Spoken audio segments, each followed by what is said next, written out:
Welcome back to study literature. ഇന്നിവിടെ discuss ചെയ്യാൻ പോകുന്നുള്ളത് റിനീസൻസ് ആൻഡ് റിസ്റ്റോറേഷൻ ലിറ്ററേച്ചറിലെ ഒരു വർക്കിനെ പറ്റിയിട്ടാണ്. ഏതാണ് ആ വർക്ക്? ഡാനിയൽ ഡിഫോൻ്റെ റോബിൻസൺ ക്രൂസോ എന്നുള്ള ആ ഒരു വർക്കിനെ പറ്റിയിട്ടാണ് ഈ ഒരു വീഡിയോയിലൂടെ ഡിസ്കസ് ചെയ്യാൻ പോകുന്നുള്ളത്. അപ്പോൾ ആദ്യമായിട്ടാണ് എൻ്റെ ചാനൽ കാണുന്നതെങ്കിൽ ആദ്യം തന്നെ സബ്സ്ക്രൈബ് ചെയ്യുക. അപ്പോൾ നമുക്ക് ഈ ഒരു വർക്കിൽ എന്തൊക്കെ കാര്യങ്ങളാണ് പറയുന്നത് നോക്കാം. ഈ ഒരു വർക്കിൽ പറയുന്നുള്ളത് റോബിൻസൺ ക്രൂസോ എന്നുള്ള യങ് മാൻ്റെ സ്റ്റോറിയാണ് പറയുന്നുള്ളത്. അദ്ദേഹത്തിൻ്റെ ഫാമിലിയെ അനുസരിക്കാതെ നിന്ന് കടലിലേക്ക് പോവുകയാണ് ചെയ്യുന്നുള്ളത്. അതുപോലെ തന്നെ അദ്ദേഹത്തിൻ്റെ കപ്പൽ എന്ത് ചെയ്യുന്നുണ്ട്, ഒരു ഡിസേർട്ടഡ് ഐലൻഡിൽ തകരുന്നുണ്ട്. അദ്ദേഹം വന്നിട്ട് 28 ഇയേഴ്സ് ആ ഒരു ഐലൻഡിൽ സർവൈവ് ചെയ്യുന്നുണ്ട്. അതുപോലെ തന്നെ അദ്ദേഹം എന്ത് പഠിക്കുന്നുണ്ട്, learning to adapt to his environment and develop his own സൊസൈറ്റിയെ പറ്റി പഠിക്കുന്നുണ്ട്. Ultimately being rescued and returning to civilization. ഇനി അദ്ദേഹത്തിൻ്റെ early life and voyages. Robinson Crusoe എന്നുള്ളത് despite his father's wishes for him to become a lawyer. അദ്ദേഹത്തിൻ്റെ അച്ഛൻ്റെ ആഗ്രഹം എന്നുള്ളത് അദ്ദേഹം ഒരു ലോയർ ആവണമെന്നായിരുന്നു. Yearns for adventure and the sea. He defies his family and sets off on his first voyage encountering storms and near death experiences. അദ്ദേഹത്തിൻ്റെ ഒരു യാത്രയിൽ എന്ത് ചെയ്തിട്ടുണ്ട്, സ്റ്റോംസും അതുപോലെ തന്നെ നിയർ ഡെത്ത് എക്സ്പീരിയൻസൊക്കെ അദ്ദേഹത്തിന് എക്സ്പീരിയൻസ് ചെയ്യേണ്ടി വന്നിട്ടുണ്ട്.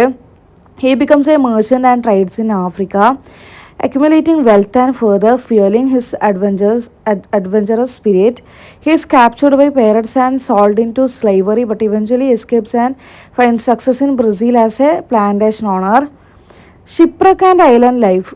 During a voyage to trade for slaves, Crusoe's ship is wrecked in a storm. അദ്ദേഹത്തിൻ്റെ ഷിപ്പ് എങ്ങനെയാണ് തകരുന്നുള്ളത് ഒരു സ്റ്റോമിലൂടെയാണ്. And he is the only survivor. അദ്ദേഹം നിലനിൽക്കുന്നുണ്ട്. Being washed ashore on a remote island. അദ്ദേഹം 28 വർഷമാണ് ആ ഒരു ഐലൻഡിൽ താമസിക്കുന്നുള്ളത്. Learning to cultivate crops, domesticate animals and build a fort. അദ്ദേഹത്തെ രക്ഷപ്പെടുത്തുന്നുള്ളത് ഒരു ഇംഗ്ലീഷ് ക്യാപ്റ്റൻ ആയിരുന്നു.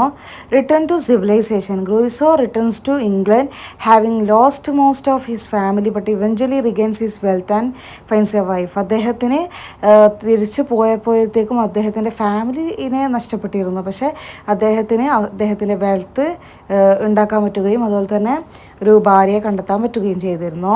He continues his life of adventure including returning to Brazil and embarking on further voyages.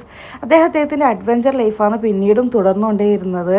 അദ്ദേഹം ബ്രസീലിലേക്ക് തിരിച്ചു പോകുന്നുണ്ട്. ഇനി തീംസ് എടുത്ത് നോക്കുകയാണെങ്കിൽ സർവൈവൽ എന്നുള്ളതാണ് മെയിൻ തീം.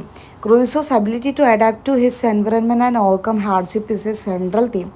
ഈ ഒരു സർവൈവ് ചെയ്യാന്നുള്ളത് ഒരു ഐലൻഡിലൊക്കെ 28 ഇയേഴ്സൊക്കെ സർവൈവ് ചെയ്യാന്നുള്ളതൊക്കെ എന്താണ് ഒരു ഹാർഡായിട്ടുള്ളൊരു കാര്യം തന്നെയാണ്. ഇൻഡിവിജ്വലിസം.